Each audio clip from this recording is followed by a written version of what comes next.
میں ابن قیم نے ذکر کیا کہ گناہ جو ہے نا یہ وحشت پیدا کرتے ہیں تین طرح کی. بندے کی اللہ کے ساتھ بھی وحشت پیدا ہو جاتی ہے، اللہ کے ساتھ تعلق بحال نہیں ہوتا انسان کا، اللہ سے محبت جو ہے نا اس کا احساس ہی نہیں ہوتا، جسے کہتے ہیں نا وائبز نہیں آ رہی ہوتی انسان کو، روحانیت نہیں محسوس ہو رہی ہوتی. یہ وحشت ہے نا. وحشت کیا ہوتی ہے؟ یعنی انسان کا دل نہیں لگنا.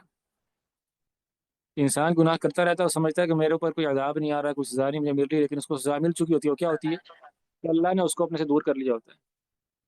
اللہ اور اس کے درمیان جو تعلقات ہوتے ہیں وہ استوار نہیں ہوتے، وہ جو ہے نا کشیدہ ہو جاتے ہیں. تو ایک یہ وحشت ہوتی ہے. دوسری وحشت یہ ہوتی ہے کہ اس انسان کی دیگر انسانوں سے وحشت پیدا ہو جاتی ہے. گناہ گار شخص وہ لوگوں سے وحشت محسوس کرتا ہے، اسے اپنے پول کھل جانے کا ڈر ہوتا ہے، اسے نیک لوگوں کی مجالس ان سے پریشانی ہوتی ہے، ان سے دور رہنا چاہتا ہے، مولویوں سے، طالب علموں سے. ان مجالس میں اس کا سانس گھٹتا ہے، دم گھٹتا ہے. دم کیوں گھٹتا ہے؟ کیونکہ اس کا دل اس قابل نہیں ہے کہ مجالس میں آ جا سکے نا. وہ ان راستوں سے، ان شاہراہوں سے آشنا ہی نہیں ہوتا. تو یہ بڑی عجیب وحشت ہے، ایک بڑا عجیب اضطراب ہوتا ہے گناہ گار کے دل میں. اور تیسری وحشت ہوتی ہے جو اس کی اپنے ساتھ ہوتی ہے، اپنے آپ کے ساتھ. گناہ کی اتنی بڑی سزا ہے، اتنی بڑی عقوبت ہے کہ جو انسان گناہ کرتا ہو، بالخصوص جو خلوات کے گناہ ہوتے ہیں اور عادی گناہ گار ہو، وہ اپنی ذات سے وحشت محسوس کرتا ہے. ٹھیک ہے نا. پھر ہم لوگ کہتے ہیں آج کل بڑا افسوس ہے کہ میں تو وہ انٹروورٹ ہوں. انٹروورٹ ہونا کچھ نہیں ہوتا، یہ ڈرامے بازی ہے. ٹھیک ہے. یہ آپ کے اندر ایک وحشت ہے جو پیدا ہو چکی ہے اس دور میں. ٹھیک ہے نا. ہر 5 میں سے 4 جو ہے نا نوجوان انٹروورٹ ہوئے پڑے ہیں. انہیں تنہائی پسند ہے، انہیں غزلیں سننا پسند ہے، انہیں ٹوٹیاں لگا کے جو ہے نا وہ ہینڈ فری لگا کے تو اکیلے رہنا جو بہت اچھا لگتا ہے.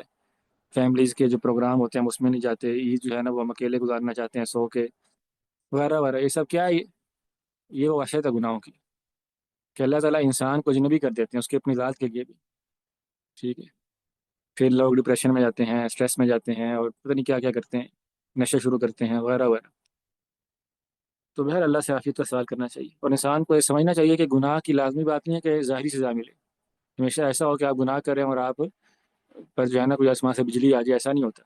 اللہ کی سنت یہ نہیں. تو گناہوں کی سزائیں جو ہوتی ہیں نا وہ غیر محسوس ہوتی ہیں بہت ساری. انسان اللہ سے تعلق اس کا وہ خراب ہو جاتا ہے، انسان کا نیک لوگوں سے تعلق خراب ہو جاتا ہے، اور انسان کا اپنی ذات سے تعلق خراب ہو جاتا ہے، جس سے ہم پھر ٹینشن کا نام اور اسٹریس کا نام دے دیتے ہیں. ٹھیک ہے. تو اسٹریس کیا ہے؟ پریشانی اور ڈپریشن کیا ہے؟ انسان کا اپنی ذات سے تعلق خراب ہو جانا، اس کو ڈپریشن کہتے ہیں. تو یہ گناہوں کی وجہ سے ہوتا ہے.